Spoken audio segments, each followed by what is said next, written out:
It's Sunday evening. The Dow futures, S&P futures, and NASDAQ futures are crashing. The international markets are crashing, triggering, for example, in Japan, the circuit breaker to shut down the markets because the Trump tariffs are crushing international markets. We'll see if it triggers a circuit breaker here in the United States as our markets appear to be headed into that unprecedented territory, at least in recent history. Donald Trump returning from his vacation in Mar-a-Lago, where he was golfing while on Air Force One heading to D.C. He was bragging about his handicap in golf and how he won golf tournaments. And then Donald Trump is asked questions on Air Force One about the market crash. Trump looks at the camera and says, "Yup, you need to take your medicine. The American people need to take it. This is the medicine they deserve. This is the medicine I am giving them. Take your medicine." Here Donald Trump says it. Play this clip. In the world, Mr. President, which is what it should be. Is there a Trump put though? Is there pain in the market at some point? You're unwilling to tolerate this idea of a Trump put. Is there a threshold? I think your question is so stupid. I think it's I don't want anything to go down, but sometimes you have to take medicine to fix something. And we have such a horrible, we have been treated so badly by other countries because we had stupid leadership that allowed this to happen. Then Donald Trump brags about his golf game. He says he won a great golf tournament at his resort this weekend, and he wants everybody to know what a great golfer he is. Again, he's saying this as he is crashing our markets once again, and as we head into a great recession, potentially a great depression, self-inflicted care of the Mar-a-Lago massacre. Donald Trump, play this clip.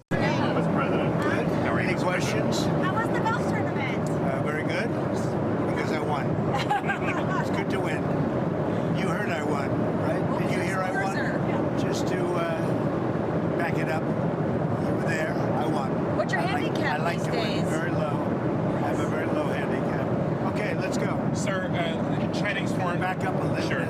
The Chinese Foreign Ministry said that the market is spoken. Donald Trump is then asked if he's doing this as part of a negotiation. Do you have a strategy, Donald, for what you're doing? Trump says, "She asks too many questions. I'm not going to answer it." Play this clip. 100%. On the tariffs, is it a negotiation now? Bloomberg, sir. Is it a negotiation or rules of the road? Go ahead. Another question, please. Sir, about TikTok. She asked too many questions. Sir, about TikTok. Next, Donald Trump yells and berates a reporter for standing in front of a camera. And he says, "You're standing in front of the camera. Can you please move? Why am I the one telling you this?" And Donald Trump says this in connection with a question about Nayib Bukele opening up concentration camps in El Salvador to migrants who don't get due process in the United States. Let's play it. El Salvador's president said on X that he'd been invited to the White House on April 14th for a working visit to discuss Tren de Aragua and MS-13 and other ways we can support each other, the U.S. and El Salvador. I was curious if you could expand more on what some of these other ideas you have for El Salvador. Well, I think, you're in the way of that camera, by the way. You should at least say that the camera operator should probably say that she's shooting the back of your head, I don't know why she doesn't say it. I have to say it instead. I have great respect for him. I know him. I've known him for a long time. He's a young leader, and he's very tough on crime. Very, very tough on crime. And in their system, their prison system, they spend a tiny fraction of the money that this country spends. So, but he is coming in, I don't know when, but he is coming in sometime over the next couple of weeks. By the way, you can see behind Donald Trump kind of creepily staring at the cameras right there. It's the Treasury Secretary, Scott Bessent. Do you see him right there? Scott Bessent previously lived in what he called his pink Barbie palace that he sold for about $22 million in Charleston, South Carolina. He's worth about $500 million. I showed you clips earlier today of Bessent where he said Americans shouldn't worry about their life savings or their retirement. He says you probably have enough in your bank account already, so there's nothing to worry about. That's how out of touch these demented people are. Next, Donald Trump is asked about Elon Musk's comments recently, where Musk says that there shouldn't be tariffs between the U.S. and Europe. Donald Trump disagrees. Let's play this clip. Eventually it's going to straighten out and our country will be solid and strong again. Elon Musk has said he hopes for zero tariffs between the U.S. and Europe. Is that a place you'd like to also get to? Well, the problem is that Europe has made a fortune with us. You know, Europe also has had a tremendous surplus with the United States. Europe has treated us, it's a little smaller, but they've treated us very, very badly. China has, but Europe has also.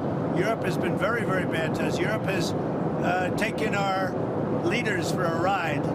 They don't take our cars. They don't take our food products. They don't take anything. And we take their cars, Mercedes, Volkswagen, BMW. You know, we take their millions of cars. They take no cars. They don't take our farm product. They don't take anything. Europe's treated us very badly. Trump is then asked, are you speaking with business leaders or tech leaders? Trump says, yup, but I can't tell you who it is. They wouldn't want me to tell it to you. Here, play this clip. Sir, have you talked to any tech leaders over the weekend about the tariffs? Yeah, I talked to the biggest in the world. I talked to the biggest of them all. Many of them, but I've talked to, I would say 4 or 5 that are considered the biggest. They don't, and you know what they said? We don't blame you. Who did you talk to? I don't want to say. I'll put it out. I may give it to you. NVIDIA CEO? I have to find out if they mind. You know, I don't know if that was a confidential call or not, but we had 5 or 6. I've spoken. Donald Trump is then asked about Europe. Here's what he says. Let's play it. Take their millions of cars. They take no cars. They don't take our farm product. They don't take anything. Europe's treated us very badly. We put a big tariff on Europe. They are coming to the table. They want to talk, but there's no talk unless they pay us a lot of money on a yearly basis. Number one for present, but also for past, because they've taken a lot of our wealth away, and we're not going to allow it to happen. Donald Trump is asked what's going to happen to the market. He says it's actually getting much stronger. Our country's getting much stronger. Things look better. He's saying this as there's a historic crash taking place. Let's play it. With the tariffs that I've already instituted, they're already in place. Now, what's going to happen with the market, I can't tell you, but I can tell you our country has gotten a lot stronger. And eventually, it'll be a country like no other. It'll be the most dominant country economically in the world. Mr. President, Which is what it should be. is there a Trump put though? Is there a mark? Donald Trump then attacks China. He says we have $1 trillion trade deficit with China. And he says, I'm willing to deal with them, but we have to deal with this surplus. Play this clip. Trade deficit. When you look at the trade deficit that we have with certain countries, way over $1 billion per country. But with China, it's $1 trillion. And we have to solve our trade deficit with China. We have $1 trillion trade deficit with China. Hundreds of billions of dollars a year we lose with China. And unless we solve that problem, I'm not going to make a deal. Now, I'm willing to deal with China, but they have to solve their surplus. We have a tremendous deficit problem with China. They have a surplus of at least $1 trillion a year. I think it's like $1.1 trillion. And I want that solved. And no other president's taken it on. I had to take it on the last time, and then we had a rigged election. No other president's taken it on. By the way, Donald Trump triggered a retaliatory tariff in kind by China. And as the Wall Street Journal editorial board recently wrote, the big winner of Donald Trump's Annihilation Day, which Trump calls Liberation Day, is China, who's now looked at as the leader in the world as America isolates itself. America's basically looked at as a more dangerous and weirder version of North Carolina. No more allies for the United States, a detestable country thanks to Donald Trump. And it is so unfortunate as we care so deeply about our international alliances. But Trump has turned the United States into a pariah state based on his despicable threats of annexation and conquest and irrational behavior and trade wars and threats of actual wars. By the way, here's Donald Trump asked about the TikTok deal, and then Trump admits, well, there was going to be a deal, but then the tariffs happened. Play this clip. Go ahead, another question, please. Sir, about TikTok. She has too many questions. Sir, about TikTok, there was a report that there was about to be a deal, but China changed its mind because of the tariffs. I'd say it was largely true. The report is that we had a deal pretty much with TikTok. Not a deal, but pretty close. And then China changed the deal because of tariffs. If I gave a little cut in tariffs, they'd approve that deal in 15 minutes, which shows you the power of tariffs, right? President, former Donald Trump is then asked about the posts that he's been making on social media, where he says that Trump is purposefully crashing the markets. Trump is posting videos saying Trump is purposefully crashing the markets. So Trump is asked, are you purposefully crashing the markets? Play this clip. On the idea of crashing the markets on purpose, there's been some speculation, partly because of the video that was posted on Truth Social, that there was some sort of deliberate effort on your part to have the market sell off. Can you talk about that? No, that's not so. But I do want to solve the deficit problem that we have with China, with the European Union and other nations. And they're going to have to do that. And if they want to talk about that, I'm open to talking. But otherwise, why would I want to talk? And as you know, because of the tariffs, we have $7 trillion already committed to be invested in the United States, building auto plants, building chip companies, and all sorts of companies are coming into our country at levels that we've never seen before. Just so you know, we always come with receipts here at the MeidasTouch Network. Here's the post by Donald Trump. From Trump, his official account. This is the official account of the President of the United States. And Trump writes, Trump is purposefully crashing the market in a repost of a video, which also falsely claims that Warren Buffett endorses this plan. Warren Buffett and Berkshire Hathaway had to come out with a statement saying absolutely not. It's a false lie, totally false, that Buffett has any endorsement of this at all. Quite the contrary. Donald Trump then says this is why he ran. He was elected on this. This is what he always wanted to do. Play this clip. Big. And it's not sustainable.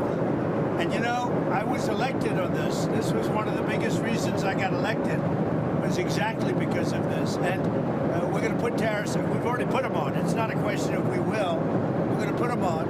And those tariffs next year will make us $1 trillion. In addition to the $1 trillion, thousands of companies are going to relocate back into the United States. In North Carolina, Donald Trump then says we're not going to lose $1 trillion for the privilege of buying pencils with China. Play this clip. President, and we're talking about $1 trillion. You know that, right? We're not going to lose $1 trillion for the privilege of buying pencils from China. on the idea And then finally, Donald Trump says that he would love to put American citizens in an El Salvador concentration camp. Play this clip. El Salvador, the president there said he would be willing to take American citizens in the federal prison population. Is that one of the ideas you're going to be discussing? Well, I love that. If we could take some of our 20-time wise guys that push people into subways and that hit people over the back of the head and that purposely run people over in cars, if he would take them, I'd be honored to give them. I don't know what the law says on that, but I can't imagine the law would say anything different. If they can house these horrible criminals for a lot less money than it costs us, I'm all for it. But I'd only do according to the law. But I have suggested that, you know, why should it stop just at people that cross the border illegally? We have some horrible criminals, American grown and born. And if we have somebody that bops an old woman over the head, if we have somebody that is in jail 20 times and goes back and shoots people all over the place and then has a bad judge or a bad prosecutor that do nothing about him, all they worry about is politics, they don't worry about that. I think if we could get El Salvador or somebody to take them, I'd be very happy with it, but I have to see what the law says. Okay, what else? And you can see the Newswire, how Japan's index was falling 5%. Most recently, it actually dropped to 9%, and it's dropping even more. We're seeing the NASDAQ futures plummet. All markets plummeting right now and getting worse after what Donald Trump said. Folks, this is chaos in the markets, self-inflicted by Donald Trump. One of the most horrific things to ever happen to the United States of America, period, and especially as it relates to our economy. We'll give you more news. Stay close to the MeidasTouch Network as we provide you with updates Hit subscribe. Let's get to 5 million subscribers. Can't get enough Meidas? Check out the Meidas Plus Substack for ad-free articles, reports, podcasts, daily recaps from Ron Filipkowski, and more. Sign up for free now at MeidasPlus.com.